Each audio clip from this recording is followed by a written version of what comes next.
Howdy peach pie, howdy peach pudding. Well, I give it all away to hope howdy good un. Down south, language is a colorful blend of vibrant parlance Ouais, Justin vient avec des condensés d'or. and down-home humor. Which you did you? You didn't bring your truck with you, did you? In this part of our journey, you'll hear flamboyant and distinctive dialects from Appalachia Hey, boy, put that car in the grudge.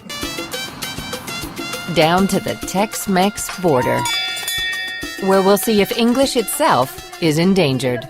They got calls, threats, what are you doing, speaking Spanish as an official language in America. It's a sizzling combo of rich cultures and traditions. We like our food spicy and we like our language spicy. This time on Do You Speak American? Do you speak American?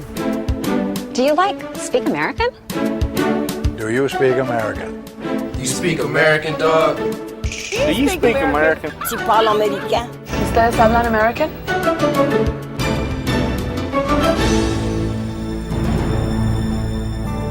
Do You Speak American has been made possible in part by the National Endowment for the Humanities, promoting excellence in the humanities. Additional funding is provided by the William and Flora Hewlett Foundation, the Ford Foundation, Rosalind P. Walter, and the Arthur Vining Davis Foundations.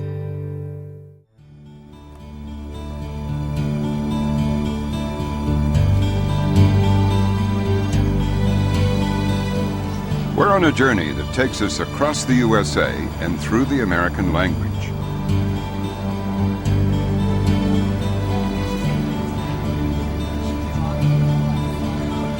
Now we're going to find out how today's Southerners answer the question, do you speak American?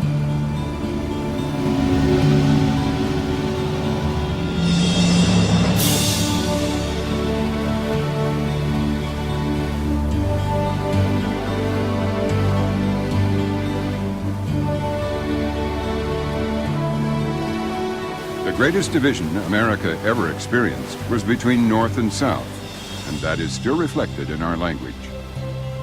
Now we're running along the beautiful Ohio River to Louisville, Kentucky. The Ohio River, the traditional northern boundary of the southern accent.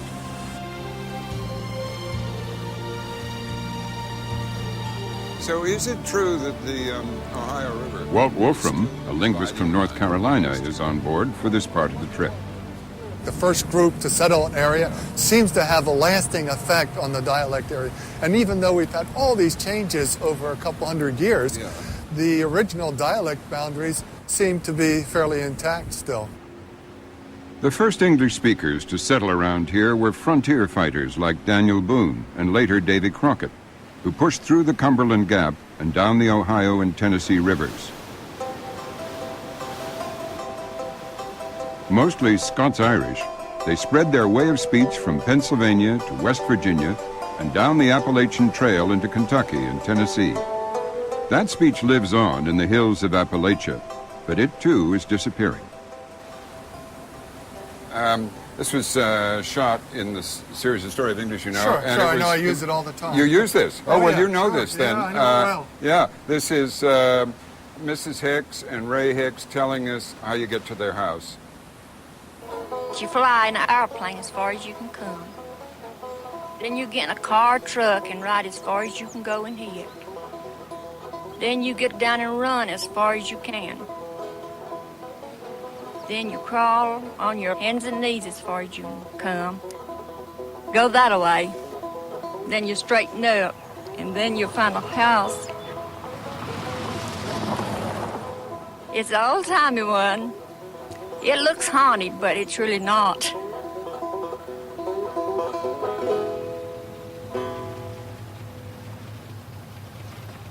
Ray Hicks used to be famous round here.